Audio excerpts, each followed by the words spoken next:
उससे पहले जो है हम निकालेंगे मरकुस निकालेंगे और उसका 16 अध्याय हम निकालेंगे, गॉस्पेल ऑफ मार्क चैप्टर 16, और उसके हम 1 से लेके हम पढ़ेंगे 7 पदों को।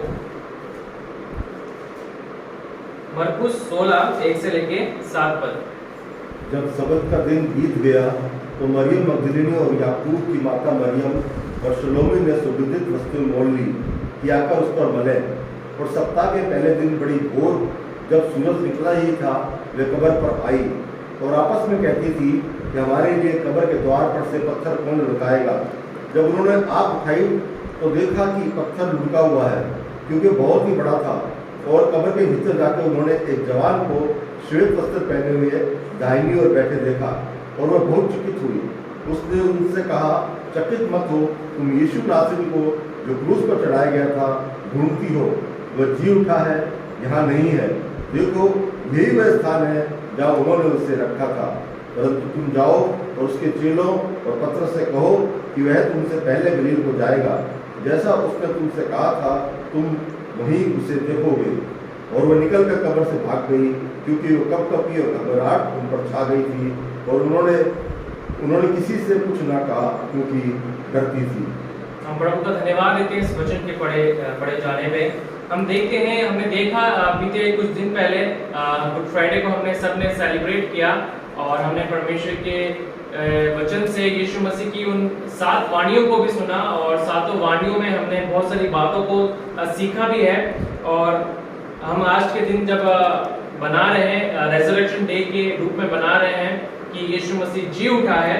और मैं तीसरे पद से आरंभ करना चाहूँगा अपने संदेश का, जो मैं आपके सम्मुख रखना चाहता हूँ, जो प्रभु ने मेरे हृदय में जो दिया था, मुझे जो दिया था। तीसरा पद पढ़ें। और आपस में कहती थी, हमारे लिए कब्र के द्वार पर से पत्थर कौन लुढ़काएगा। हमारे लिए कब्र के द्वार पे जो एक बड़ा पत्थर जो रखा हुआ था, रोमी साम्राज्य ने रखा हुआ था और उसके ऊपर बहुत सारी मोहरें लगा दी थी। और जो मोहरें जो थी वे लीगल मोहरें थी और जो पत्थर था वो बहुत बड़ा पत्थर था, उन्हें वे अकेली नहीं लुढ़का सकती थी। इसलिए उनके मन के अंदर एक सवाल आया और वे सवाल यह था कि हमारे लिए वे पत्थर को, उस चट्टान के उस पत्थर को कौन हमारे लिए लुढ़काएगा, है ना। और वे सोच रही थी कि हमें वो क्षमता नहीं है, हमें वो ताकत नहीं है, मगर हमारे लिए वे पत्थर कौन लुढ़काएगा।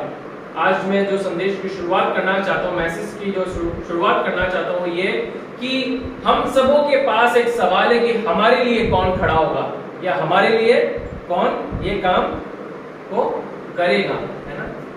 उन लोगों के पास भी एक सवाल था, जो महिलाएं, जो लोग जा रही थी यीशु मसीह की कब्र पे जा रही थी, सुगंधित वस्तुओं को लेके जा रही थी, इत्र को लेके जा रही थी, उनके मनों में एक सवाल था और वे आपस से उस सवाल को कर रही थी। आज बहुत सारे सवाल हैं हमारे पास, हमारे मनों के अंदर। हो सकता है उन सवालों को हम लोगों के पास नहीं शेयर कर पा रहे होंगे।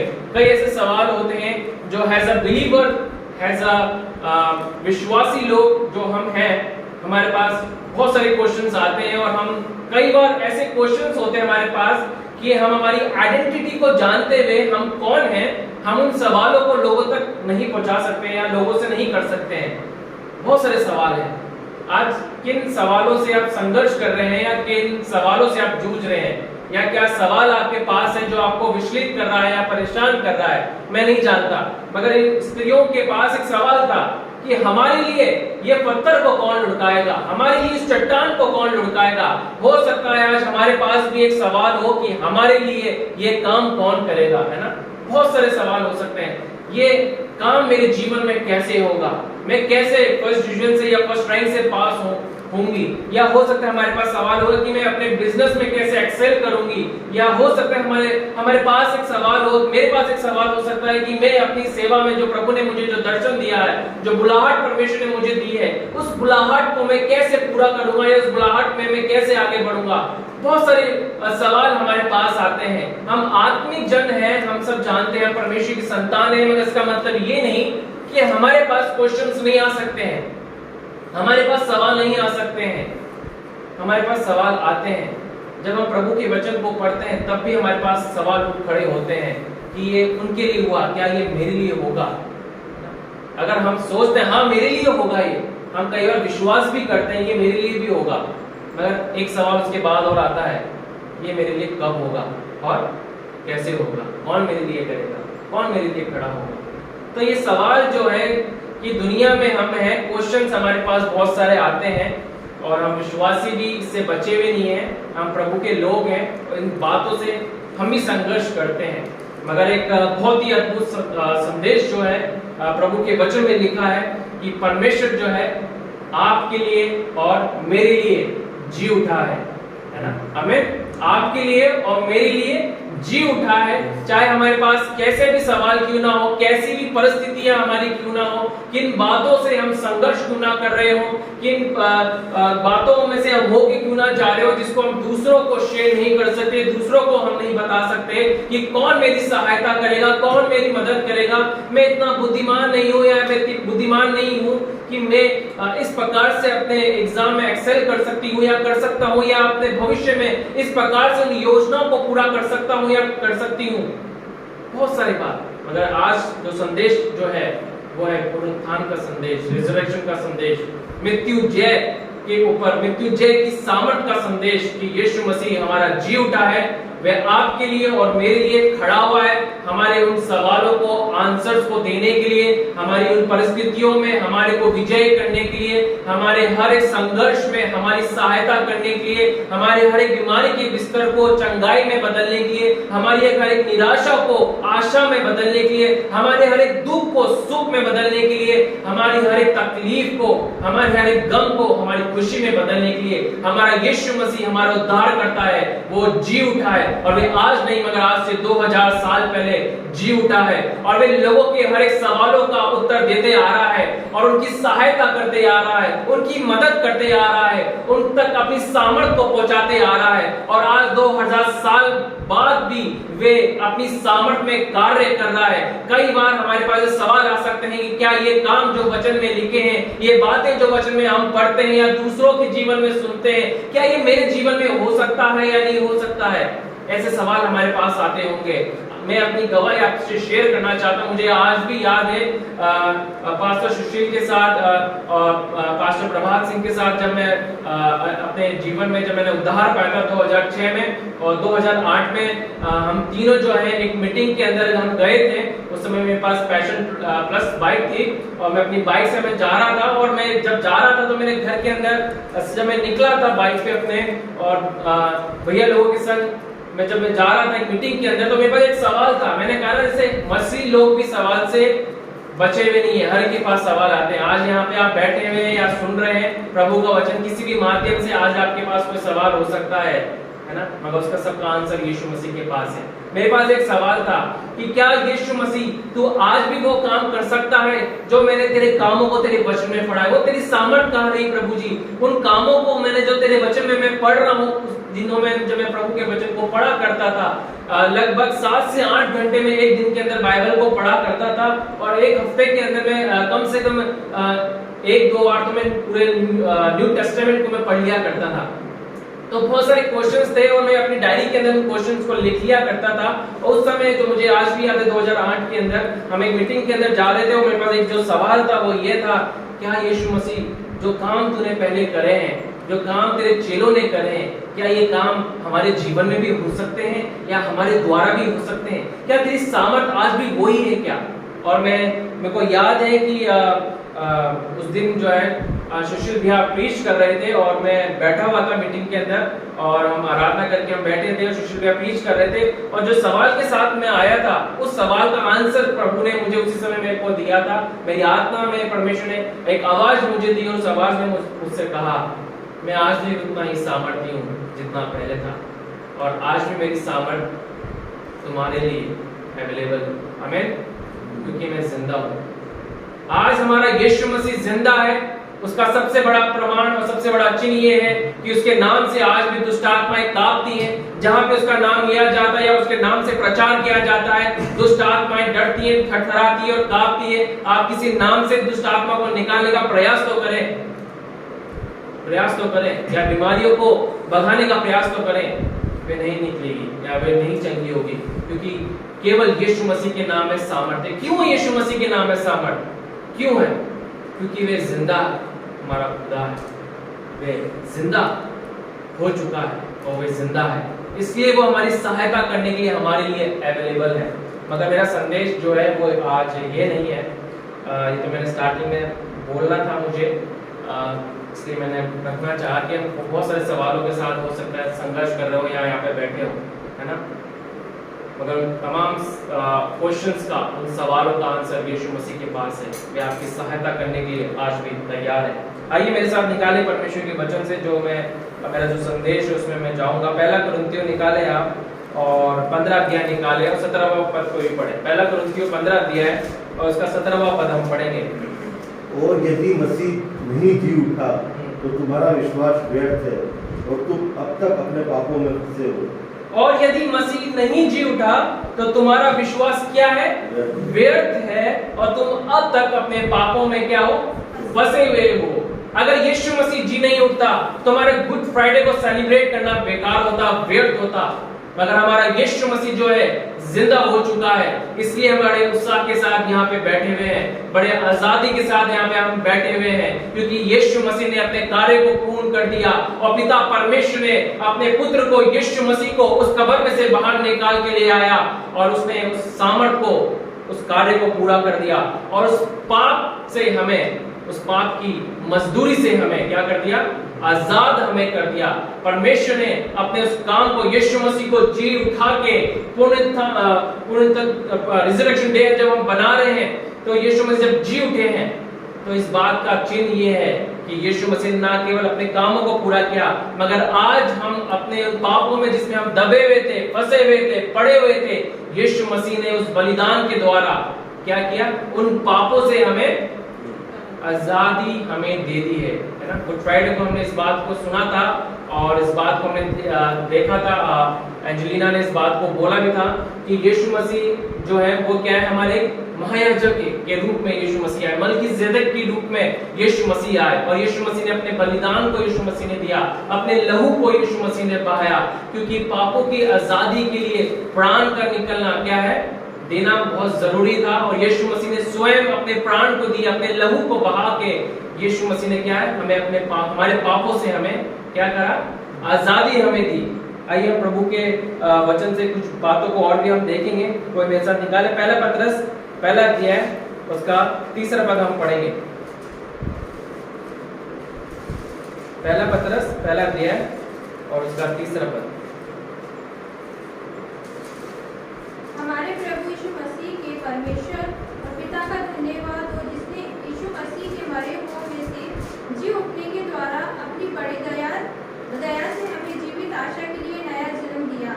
ना केवल पुनरुत्थान का दिवस जो हम बना रहे हैं उसमें प्रभु ने हमारे पापों से हमें आजादी दी, मगर एक और चीज जो प्रभु यीशु मसीह के जी उठने के द्वारा हुई वो है कि हमें एक आशा, एक अनंत आशा हमें मिल चुकी है। ना केवल हमारे पाप हमारे क्षमा हो चुके हैं, हमारे पापों के लिए यीशु मसीह ने अपने आप को कलवरी क्रूस पे दिया और पिता ने उसको 3रे दिन मुर्दों में से जी उठाया और हमें धार्मिकता का वस्त्र हमें पहना दिया, यीशु मसीह के लहू से हमें धो दिया। मगर प्रभु के वचन में हमने देखा पहला पत्रस उसका पहले अध्याय के 3रे पद में लिखा है कि उसने हमें एक आशा हमें दी है। आज संसार में बहुत सारे लोगों के पास ये आशा नहीं है, मगर प्रभु ने हमें अपने वचन के द्वारा, यीशु मसीह को जिलाने के द्वारा हमें एक आशा हमें दी है कि हम अनंत जीवन अपने पिता के संग, अपने परमेश्वर के संग, यीशु मसीह के संग, जिसने हमारे लिए अपने आप को दे दिया, उसके संग हम रहेंगे। एक आशा हमारे पास है। आज जो संसार में कोरोना वायरस का जो डर खौफ जो है बढ़ता ही चला जा रहा है, ना केवल 2020 में इसका डर और खौफ रहा, मगर 2021 में भी हम इस बात को देख रहे हैं कि लोग किस प्रकार से डरे हुए हैं, सहमे हुए हैं, हताश हो चुके हैं, परेशान हो चुके हैं। उनके पास मानो कोई आशा ही नहीं है, आशाहीन लोग हो चुके हैं और आशाहीन परिस्थिति में बातों को सुनते हुए, नकारात्मक बातों को सुनते हुए वे जी रहे हैं। मगर धन्यवाद करते हैं परमेश्वर के वचन का, जो प्रभु हमें एक वचन देता है कि मसीह यीशु के जी उठने के द्वारा हमारे पास एक आशा हमें मिली है कि हम एक दिन उसके संग होंगे।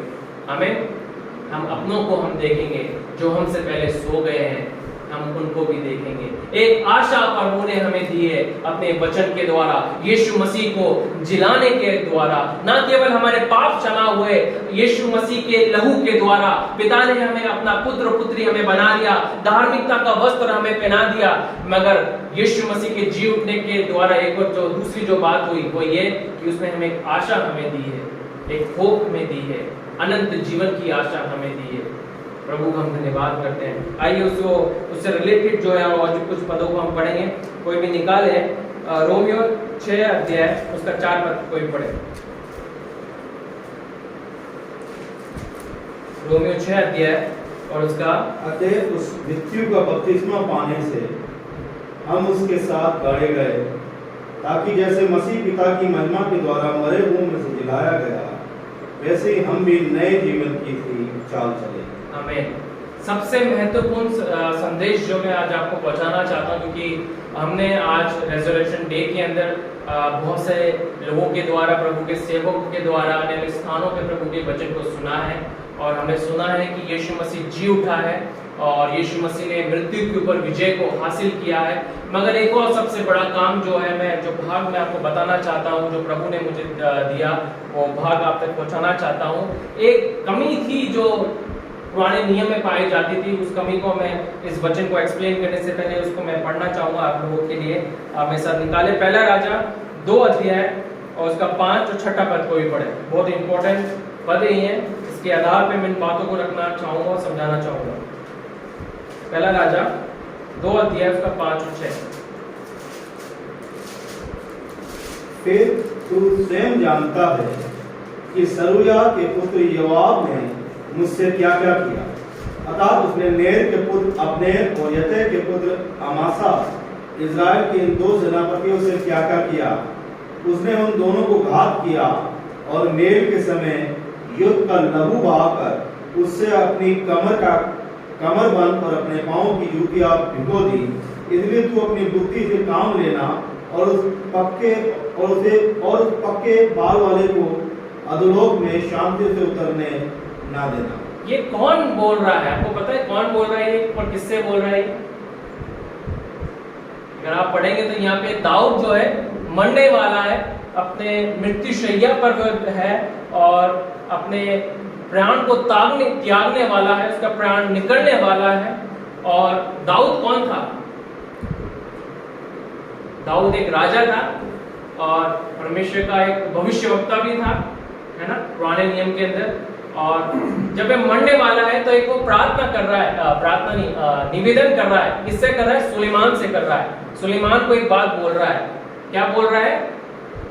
कि तू रिवेंज, तू बदला लेना।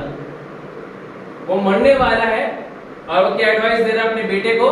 तू बदला लेना। जो मैं एक बात आप तक पहुंचाना चाहता हूं कि ना केवल यीशु मसीह के लहू के द्वारा हम शुद्ध हुए हैं, यीशु मसीह के द्वारा हम धर्मी ठहरे गए हैं, ना केवल यीशु मसीह के जी उठने के द्वारा हमें एक अनंत आशा हमें मिली है, मगर एक सबसे बड़ी चीज जो प्रभु ने हमारे लिए करी है वो ये करी है कि हमें एक सामर्थ हमें प्रभु ने दी है। वो सामर्थ, वो जीवन प्रभु ने हमें दिया है। एक नया जीवन प्रभु ने हमें दिया है जो पुराने नियम में वे लोग कभी अनुभव नहीं कर पाए। दाऊद भी प्रभु का एक परमेश्वर का एक भविष्यवक्ता था, एक राजा था, एक सेवक था, और उसके अंतिम दिनों के अंदर वे एक एडवाइस दे रहे हैं अपने बेटे को कि तू उसका घात करना, है ना, तो उसका क्या करना? उसका भी घात करना। एक एडवाइस दे रहा है। आप सोच सकते हैं पुराने नियम के सेवक का स्टैंडर्ड और नए नियम के लोगों का स्टैंडर्ड मैं आज आपको बताना चाहता हूँ कि प्रभु हमसे क्या अपेक्षा रखता है, प्रभु हमसे क्या आशा रखता है, और वे आशा जो प्रभु हमसे रखता है उसको हम कैसे जी सकते हैं। वो इसलिए जी सकते हैं क्योंकि यीशु मसीह जी उठा है। अगर यीशु मसीह नहीं जी उठता तो ये जीवन जो मैं आपको बताना जाने वाला हूँ थोड़ी देर में, वे हम कभी भी अनुभव नहीं कर सकते। निकाले मेरे साथ जो कि आशुक ने भी पढ़ा था गुड फ्राइडे के दिन, निकालेंगे फिर तो काम 7 अध्याय और उसका 59 और 60 पद हम पढ़ेंगे।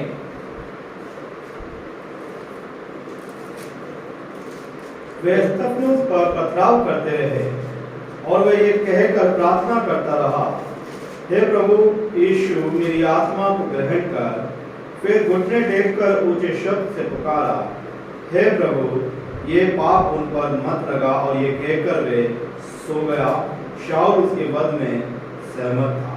अब यहाँ पे हम देख सकते हैं, ना केवल उसने इस बात को कहा, स्टीफन ने इस बात को कहा कि हे पिता, मैं अपनी आत्मा तेरे पास देता हूँ, तेरे हाथों में सौंपता हूँ, मगर वे एक और बात कहता है जो यीशु मसीह ने, जो पहली वाणी थी यीशु मसीह की पहली वाणी क्या थी कि हे पिता, इन्हें क्षमा कर, क्योंकि ये नहीं जानते कि ये क्या कर रहे हैं, है ना। और एंजेलिना ने बड़े अच्छे से इसे समझाया भी था, एक महाजन के प्रार्थना के यीशु मसीह के द्वारा, दृष्टांत के द्वारा समझाया भी था।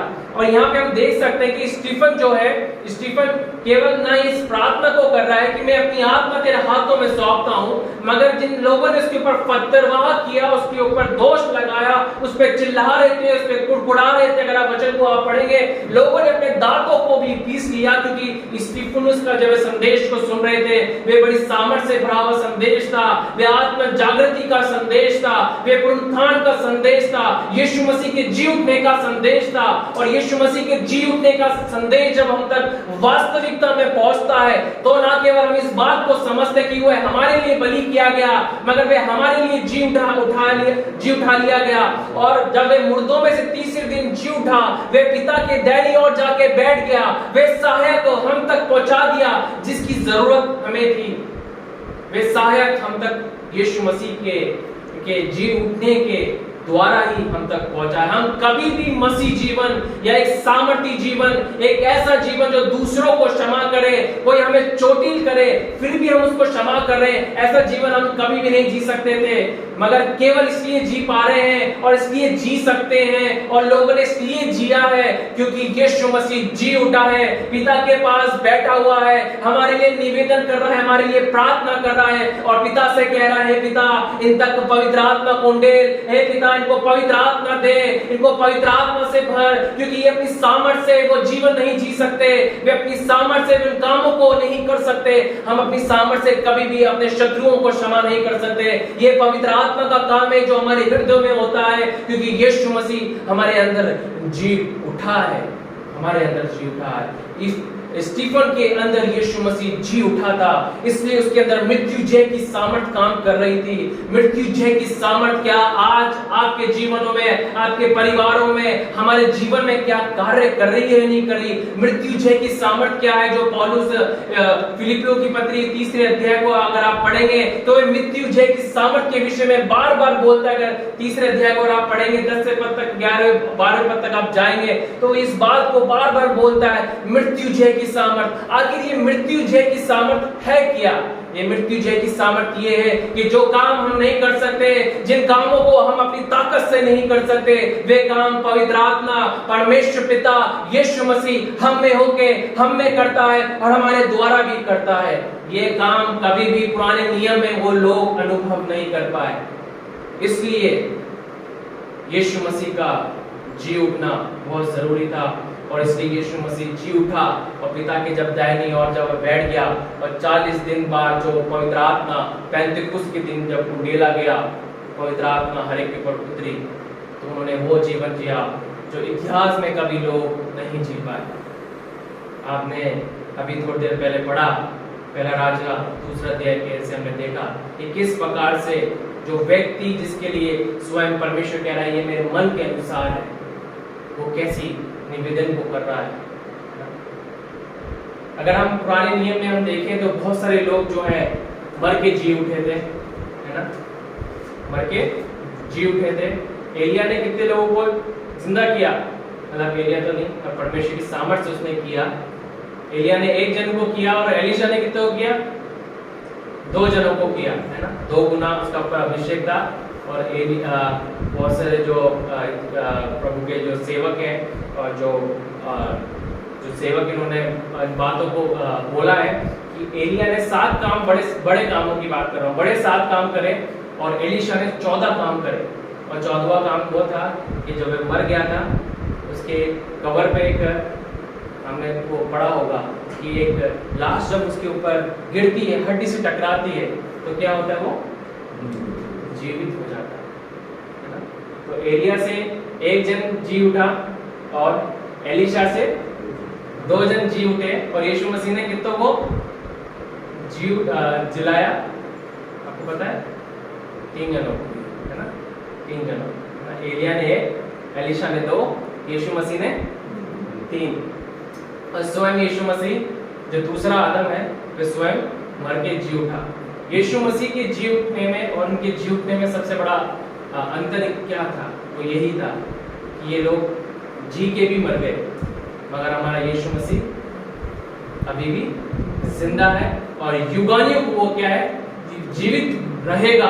और हम भी मसीह यीशु में जो उसकी जो पुनरुत्थान की सामर्थ्य हमें जी उठी है, काम कर रही है, यीशु मसीह जो हमारे मनों में जी उठा है, उसने एक नया जन्म का अनुभव हमें दिया है। हमें अनंत जीवन यीशु मसीह के साथ परमेश्वर पिता पवित्र आत्मा के संग हम रहेंगे। एक सबसे बड़ी आशा जो है प्रभु ने हमें जो दी है, वो जीवन जो लोग कभी इतिहास में नहीं जी पाए, जो अपनी सामर्थ्य से नहीं जी पाए। बड़े से बड़े नबी आए, बड़े से बड़े भविष्यवक्ता आए, बड़े से बड़े राजा आए, बड़े से बड़े विद्वान लोग आए, मगर वो कभी भी वो शक्तिशाली जीवन, वैसा जीवन जो यीशु मसीह ने जिया, कभी भी नहीं जी पाए। जैसा जीवन यीशु मसीह के चेलों ने जिया, वे कभी नहीं जी पाए। उनके जीवन को आप तोले और यीशु मसीह के चेलों के जीवन को तोले तो उनका जीवन का स्टैंडर्ड आपको कई ऊंचा दिखेगा, बहुत ही ऊपर दिखेगा। किसी ने इस प्रकार की प्रार्थना नहीं करी होगी, मगर यीशु मसीह जी उठा है, यीशु मसीह पिता के पास बैठा हुआ है, इसलिए वे हमारे लिए प्रार्थना कर रहा है। उसने हमें पवित्र आत्मा हमें दी है। अगर आप पढ़ेंगे एक आज से कई साल पहले, ऑलमोस्ट में 15 से 20 साल हो गए, हमारे भारत देश के अंदर प्रभु के एक सेवक थे जो बाहर से आए थे, मिशनरी के रूप में आए थे। उनको और उनके 2 बच्चों को जो है जिंदा गाड़ी के अंदर, जीप के अंदर जला दिया गया था। उनका नाम क्या था? रामस्टेन्स। हम सबों ने इसके बारे में सुना होगा। और उस दिन के जो समय जो प्रधानमंत्री थे, उन्होंने ब्लैक डे उस दिन को घोषित कर दिया था, ब्लैक डे उस दिन को घोषित कर दिया था, क्योंकि इस प्रकार की घटना जो घटी थी कि एक प्रभु के सेवक को और उनके साथ जो छोटे छोटे बच्चे थे, 5 साल के, 7 साल के, जो उनके 2 बेटे थे, उनको भी जला दिया था। जब ये बात पूरे संसार में फैली, उनकी पत्नी ने का स्टेटमेंट आपको पता है क्या कहा था उन्होंने? क्या कहा था? मैं इनको क्षमा करता हूं। पूरा संसार उस स्टेटमेंट से हिल गया था। ऐसा स्टेटमेंट कोई नहीं दे सकता। ऐसा स्टेटमेंट वही दे सकता है जिसके अंदर मसीह जी उठा है। ऐसा स्टेटमेंट वही दे सकता है जिसके अंदर पवित्र आत्मा कार्य करता है, क्योंकि यीशु मसीह उसके अंदर जी उठा है, पवित्र आत्मा उसके अंदर मौजूद है। और वही लोग ऐसा जीवन जी सकते हैं, ऐसे स्टेटमेंट को दे सकते हैं, ऐसे बातों को बोल सकते हैं। और जब उन्होंने इन बातों को बोला, इन स्टेटमेंट को उस लेडी ने दिया, पूरा संसार इस स्टेटमेंट को, इन वचनों को सुन के थरथरा गया, कांप गया। क्यों कांप गया? क्योंकि उन्होंने कभी एक्सपेक्ट नहीं किया कि क्या मनुष्य ऐसे भी क्षमा कर सकता है या नहीं कर सकता है। उस दिन जो हम पढ़ते आए हैं वचन के अंदर, यीशु मसीह ने एक महायाजक की प्रार्थना करी, स्तिफनुस ने प्रार्थना करी अपने मरते समय कि इनके ऊपर ये पाप मत लगाना। वही प्रार्थना, वही निवेदन उस स्त्री ने, प्रभु की सेविका ने, प्रभु के दास की वाइफ ने करी। बहुत ही सामर्थी स्टेटमेंट है। ये जब होगा जब यीशु मसीह पूर्ण रीति से हमारे अंदर जी उठेगा और पवित्र आत्मा हमारे अंदर कार्य करेगा। वो जीवन हम जी पाएंगे जो प्रभु के वचन में प्रभु ने ठहराया है। यीशु मसीह ने जो स्टैंडर्ड जो थे पुराने नियम के, बहुत हाई कर दिए, बहुत ऊपर कर दिए। पुराने नियम में व्यभिचार के विषय में क्या लिखा था, मगर यीशु मसीह ने क्या कहा व्यभिचार के विषय में? कि तुम किसी को बुरी नजर से भी देख लोगे, तुम उसके साथ विचार कर बैठे। वो स्टैंडर्ड को हाई कर दिया। वो स्टैंडर्ड जो पुराने नियम में लोग फॉलो नहीं कर पा रहे थे, नए नियम में कैसे करेंगे? मगर प्रभु का धन्यवाद देते हैं कि परमेश्वर ने वो सहायक हमें दिया है, और वे सहायक हम तक इसलिए पहुंचा है क्योंकि यीशु मसीह जो है जी उठा है। यीशु मसीह का जी उठना इसलिए जरूरी था, और इसलिए जरूरी था कि वो जीवन भी हम भी जिए जो उसके पुत्र ने जिया है संसार में, उसके चेलों ने जिया। वे जीवन हम भी जी सकते हैं। एक सामर्थ्य जीवन, एक विजयी जीवन, एक ओवरकमिंग जीवन, एक भरपूरी का जीवन हम जी सकते हैं, क्योंकि यीशु मसीह जो है जी उठा है, वे जिंदा है, पिता की दैनी और बैठा है, हमारे लिए प्रार्थना कर रहा है। अगर आज हम सोच रहे हैं कि ऐसा जीवन मैं नहीं जी सकता, इन कामों का अनुभव मैं नहीं कर सकता, ऐसे काम मैं नहीं कर सकता, मैं लोगों के लिए प्रार्थना नहीं कर सकता, या मैं वहां तक नहीं पहुंच सकता, तो प्रभु का वचन आज हमारे लिए ये बात लेके आ रहा है। जैसे मैंने आरंभ में कहा था कि प्रभु जी उठा है, प्रभु ने वो पत्थर लुढ़का दिया है, प्रभु के सरदूतों ने वो पत्थर क्या है लुढ़का दिया है। प्रभु ने वो काम को होने के लिए वो सामर्थ हमारे लिए अवेलेबल करा के रख दी है। बस हमें मुंह से अंगीकार करना है, मन में विश्वास करना है। हमारा यीशु मसीह की सामर्थ, मृत्यु जय की सामर्थ को हम भी आज के दिन क्या है अनुभव करेंगे, और जब तक संसार में रहेंगे हम उस सामर्थ्य जीवन जिएंगे और लोग आशीषित होंगे। आमीन। प्रभु का हम धन्यवाद करते हैं। अंतिम पद है जो मैं पढ़ना चाहता हूँ, कोई भी निकाले, यशाया, और उसका एक भविष्यवाणी का पद है ये, क्योंकि प्रभु ने अनुग्रह दिया भविष्यवाणी के विषय में लिखने का और टीचिंग्स देने का। तो एक केवल ये पद को बोल के मैं समाप्त करूंगा। यशाया 25 का 7 निकाल कोई पढ़े, फिर हम समाप्त करेंगे। और जो पर्दा सब देशों के लोगों पर पड़ा है, जो घूंघट सब अन्य जातियों पर लटका हुआ है, उसे वह इसी पर्वत पर नाश करेगा। इसी पर्वत पर क्या है नाश करेगा। वो घूंघट जो अन्य जातियों के ऊपर पड़ा हुआ था, जो पर्दा यहूदियों के ऊपर पड़ा हुआ था, वे यीशु मसीह के जी उठने के द्वारा हमेशा के लिए हट चुका है, फट चुका है, और सामर्थ पिता ने हम तक हमें पहुंचा दी। आइए हम प्रार्थना करें। प्रभु जी हम धन्यवाद करते हैं, आपकी स्तुति, आपकी प्रशंसा, हम आपकी बड़ाई करते हैं। प्रभु जी धन्यवाद करते हैं प्रभु जी कि खुदावन कि आपने अपने पुत्र को यीशु मसीह को संसार में भेजा, और यीशु मसीह संसार में आए, हमारे लिए उन्होंने दुखों का अनुभव किया, हमारे लिए उन्होंने तकलीफों को अपने ऊपर लिया, हमारे लिए उनकी दाढ़ी नोची गई, हमारे लिए उनके ऊपर कांटों का ताज पहनाया गया, हमारे लिए उनके ऊपर असहनीय पीड़ा दी गई। धन्यवाद देते हैं प्रभु जी कि खुदावन कि न केवल यीशु मसीह ने इन पीड़ाओं को जो हमें सहना था उन्होंने सहा, मगर वे तीसरे दिन मुर्दों में से जी उठे। धन्यवाद करते हैं पिता उस मृत्यु जय की सामर्थ के लिए, पवित्र आत्मा के लिए, उस पवित्र आत्मा के लिए जिसने यीशु मसीह को उस कब्र में से बाहर निकाल दिया। जो काम कोई नहीं कर पाता, जो काम हर एक के लिए असंभव था, वो काम पिता पवित्र आत्मा के द्वारा आपने कर दिया और यीशु मसीह को मुर्दों में से जिला दिया। धन्यवाद करते हैं उस मृत्यु जय की सामर्थ के लिए प्रभु जी, वह आज भी कार्य कर रही है प्रभु जी, तेरे लोगों में कार्य कर रही है प्रभु जी, तेरी कलीसिया में कार्य कर रही है प्रभु जी। आज वे सामर्थ, मृत्यु जय की सामर्थ आज हम में कार्य कर रही है प्रभु जी, कि जो जीवन खुदावन हम अपनी सामर्थ से नहीं जी पा रहे थे प्रभु जी, हम धन्यवाद करते हैं प्रभु जी, वो जीवन जीने के लिए तूने हमारे अंदर वे पवित्र आत्मा हमें दी है, हमें पवित्र आत्मा से हमें परिपूर्ण करा है प्रभु जी। हम धन्यवाद करते हैं यीशु मसीह, अगर तू जी नहीं उठता तो वे जीवन हम कभी नहीं जी पाते, वे जीवन का कभी हम अनुभव नहीं कर पाते। हम धन्यवाद करते हैं परमेश्वर पिता प्रभु जी, तूने ये अनुग्रह हमारे जीवन पे होने दिया प्रभु जी, कि ये संदेश हम तक पहुंचने पाए प्रभु जी, कि तूने ना केवल हमारे पापों से हमें आजादी दी है प्रभु जी, हमें धार्मिकता तूने हमें का वस्त्र तूने हमें पहना दिया है प्रभु जी। ओ खुदावन प्रभु जी, मगर हम तेरा धन्यवाद करते हैं प्रभु जी, वे जीवन को जीने के लिए तूने पवित्र आत्मा भी तूने हमें दी है प्रभु जी, और ये इसलिए हुआ कि यीशु मसीह जी उठा है।